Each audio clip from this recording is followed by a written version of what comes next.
filme Favela dos Meus Amores, do Humberto Mauro, é um filme muito comentado pela crítica, pela memória cultural brasileira, mas pouco visto, né?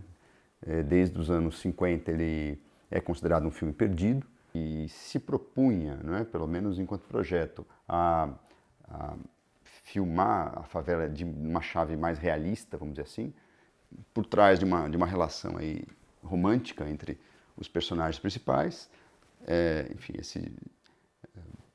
esse sujeito meio malandro que quer abrir um negócio ali de um cabaré e a Carmen Santos, que era professora, né, que queria levar a cultura ao povo, né? Então é interessante também há esse diálogo com a própria autoimagem do intelectual modernista, né, que queria levar enfim, a cultura, né, para as classes populares e também conhecer a cultura das classes populares para fazer uma cultura nacional.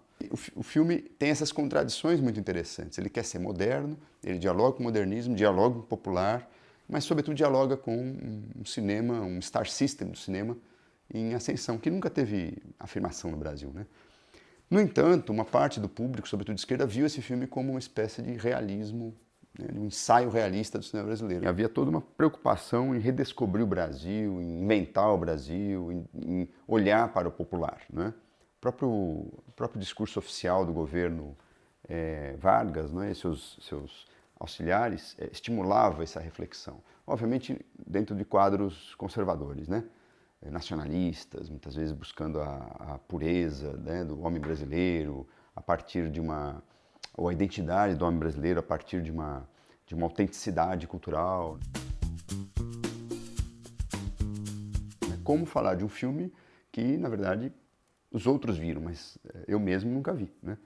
Então, eu aceitei esse desafio, né? Foi um exercício, na verdade, que é, sobretudo, um exercício de história cultural, né? E de história política também, num certo sentido, né?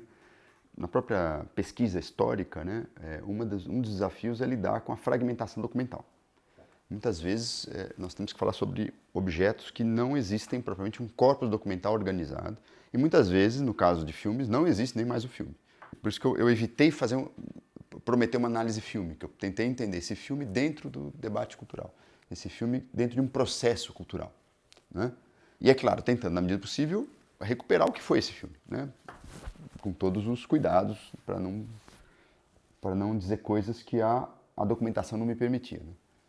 E eu encontrei, aí realmente na pesquisa, acabei encontrando essa longa entrevista do Henrique Ponguetti, que tinha sido o roteirista e que se auto-intitula diretor artístico do filme, né? Ele falou, Humberto Mauro foi só um técnico. Né? E aí era uma entrevista muito ácida, né? Muito ressentida, e ele é muito crítico e ele fala, isso aí na verdade é um fantasma de um clássico, né? Então eu achei uma ironia muito interessante para dar o título para o artigo, porque é um pouco isso, né? Todo mundo comenta, mas ninguém viu, né? Como os fantasmas. Segundo quem viu a época, eram cenas de forte impacto porque eram cenas reais, cenas tomadas em locação, né? Não em estúdio, do Morro Carioca, né? Então havia toda uma visibilidade desse lugar precário do popular. Em si é um lugar mítico da cultura popular carioca, né? Do samba, enfim. Ele é a favela número 0, né? Então ele é interessante que também é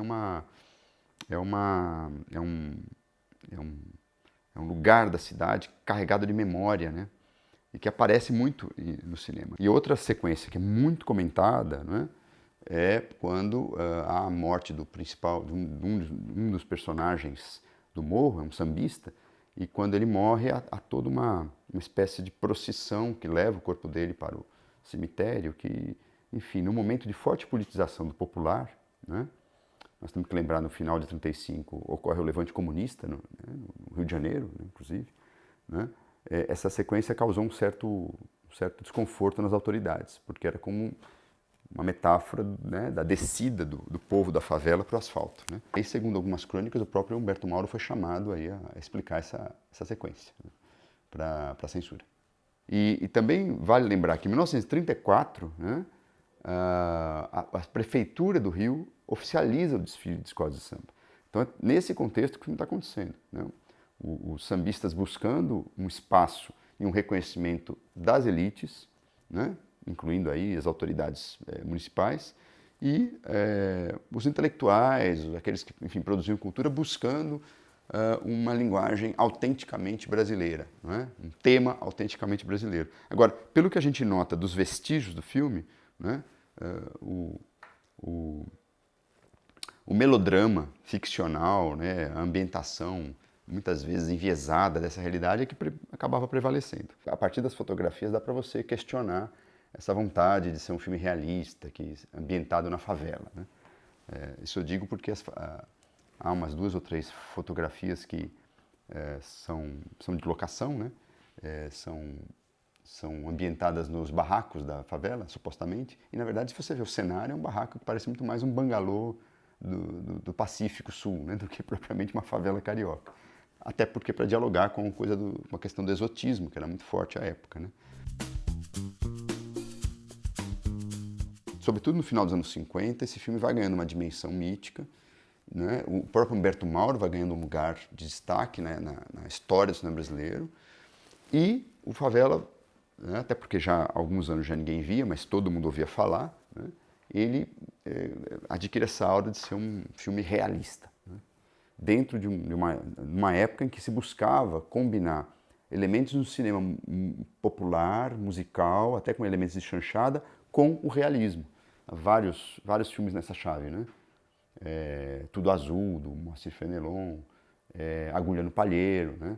Do próprio Vianney, né? E os 2 clássicos do Nelson Pereira, né? O Rio 40 Graus e Zona Norte. Então, o tema do realismo nos anos 50, eu diria que é muito forte na agenda de debate sobre o cinema brasileiro, o homem popular, né? E esse filme acaba entrando um pouco como um exemplo, num momento em que isso não era comum, de um filme, vamos dizer assim, que busca a brasilidade, que afirma a brasilidade, que filma, né, a fotogenia do homem popular brasileiro. Isso tudo era muito importante, não apenas para o cinema novo, mas para um projeto de cinema de esquerda anterior, que é pouco estudado, que é esse cinema nacional popular, né, que em grande parte o cinema novo vai negar, né.